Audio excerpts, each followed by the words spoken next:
బాబుకి నా నమస్కారములు. నేను కాకినాడ నుంచి, నా పేరు వరలక్ష్మి. నేను కాకినాడ 32వ వార్డు నుంచి వచ్చాను. నాకు ఒక కొడుకు బాబు. నా కొడుక్కి 3 ఆడపిల్లలు బాబు. నాకు నా ఈ గత ప్రభుత్వంలో నేను అధికారుల దగ్గరికి వెళ్ళినా నాకు పెన్షన్ ఎవరు ఇవ్వలేదు. రాజకీయ నాయకుల దగ్గరికి వెళ్ళాను, ఆఫీసులన్నీ తిరిగాను. నాకు ఏ అధికారి కూడా నాకు పెన్షన్ రాలేదు బాబు. ఈ రోజుని మీ అధికారంలోకి మీరు వచ్చాక, నా జగన్ బాబు వచ్చాక నేను 2వ నెలలోనే నేను పెన్షన్ తీసుకుంటున్నాను. 2వ నెలలోనే నేను పెన్షన్ తీసుకుంటున్నాను. ఆ పెన్షన్ నాకు ఫస్ట్ లోనే 2250 రూపాయలు ఇచ్చారు. తర్వాత సంవత్సరంలో 2500 రూపాయలు ఇచ్చారు. మళ్ళీ సంవత్సరంలో 2700 రూపాయలు ఇచ్చారు. ఇప్పుడు 3000 రూపాయలు తీసుకుంటున్నాను. 3000 రూపాయలు తీసుకుంటున్నాను. మాకు ఎంత, నా పెద్ద కొడుకు, నా జగన్ బాబు నా పెద్ద కొడుకు,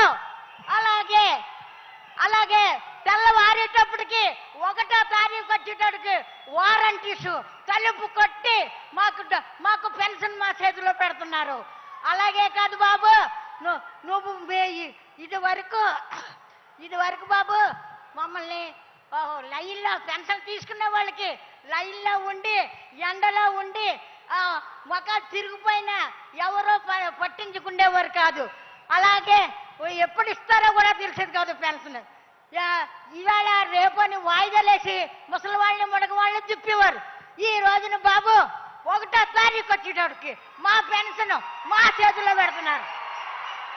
ఇంకా మాకు ఏం కావాలి బాబు? మాకేం కావాలి? అందరం ఎంతో సంతోషంగా ఉన్నాం. జగన్ బాబు ఎప్పుడు మీరు ఇలాగే ఉండాలి.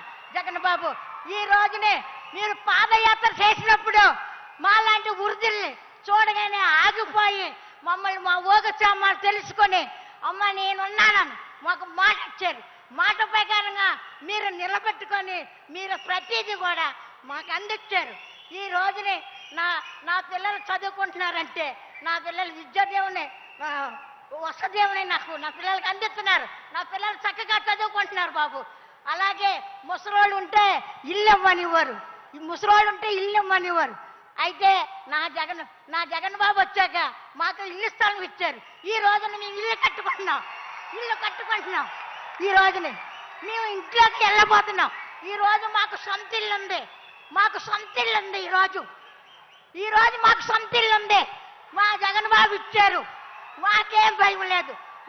మా ఊపిరి ఉన్నట్టుగా మా జగన్ బాబు మాకే సీఎం ఉండాలని. ఆ తర్వాత కరోనా వస్తుందన్నారు. కరోనా వస్తే నాకేం భయం లేదు. నా జగన్ బాబు ఉన్నారు. అలాగే గత కరోనాలో ఇంట్లోంచి బయటకు రాలేని పరిస్థితి. ఆ పరిస్థితిలో మాకు సరుకులు పంపించి, బియ్యం పంపించి, మందులు పంపించి, మాకు వ్యాక్సిన్ రాకుండా వ్యాక్సిన్ వేయించి మమ్మల్ని ఎంతగానో ఆదుకున్నారు. ఎవరో మమ్మల్ని ఏ ప్రభుత్వం మమ్మల్ని ఆదుకోలేదు. ఈ రోజుని ఏ ప్రభుత్వం ఆదుకోలేదు. ఈ రోజునే ఆరోగ్యశ్రీ, ఆరోగ్యం బాగోకపోతే హాస్పిటల్లో వైద్యం చేసుకోండి 25 లక్షల రూపాయలు మాకు చెక్ ఇచ్చారు. ఇంకేం కావాలా బాబు? జగన్ బాబు మాకు ఏం కావాలా మాకు? అలాగే బాబు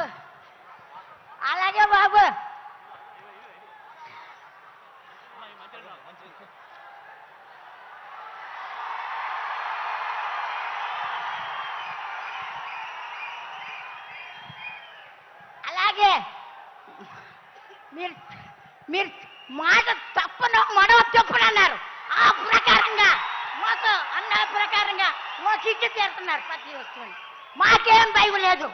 ఈ రోజునే మా ఇంట్లో మా బిడ్డల దగ్గర కూడా ఎదురించేస్తున్నాం. మా పెద్ద కొడుకు మాకు పెన్షన్ 3000 రూపాయలు ఇస్తున్నారు. 3000 మీద మాకు పని లేదని చెప్తున్నాను. అలాగే నాలాంటి ముసలి వాళ్ళు ఎంతో మంది ఉన్నారు. లెక్కలు చెప్పడం నాకు రాదు, కానీ ఎంతో మంది ఉన్నారు. వాళ్ళందరినీ మమ్మల్ని ఆదుకుంటున్నాడు నా పెద్ద కొడుకు జగన్ బాబు. నా జగన్ బాబు నా పెద్ద కొడుకు ఆదుకుంటున్నారు. ఈ రోజున మాకే లోటు లేదు. మీ ఎవరికైనా జరగవలసిన పని లేదు. నా బాబాయ్ ఎప్పటికీ సీఎంగా ఉండాలి. నాకు నాకు ఓపిక తెచ్చుకొని ఊపిరి నిలుపుకొని నేను జగన్ బాబుకే నా ఓటేసి నేను గెలిపించుకుంటాను. అలాగే మన రాష్ట్ర వాళ్ళందరూ కూడా జగన్ బాబుని గెలిపించమని. జై జగన్ జై. ధన్యవాదాలండి.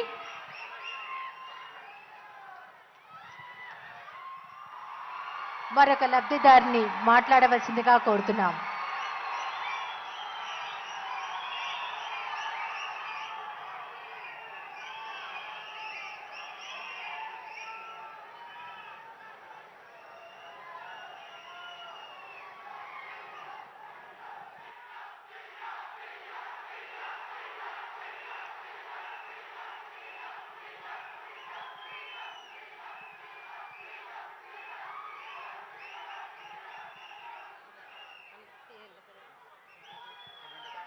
Please subscribe Dot News.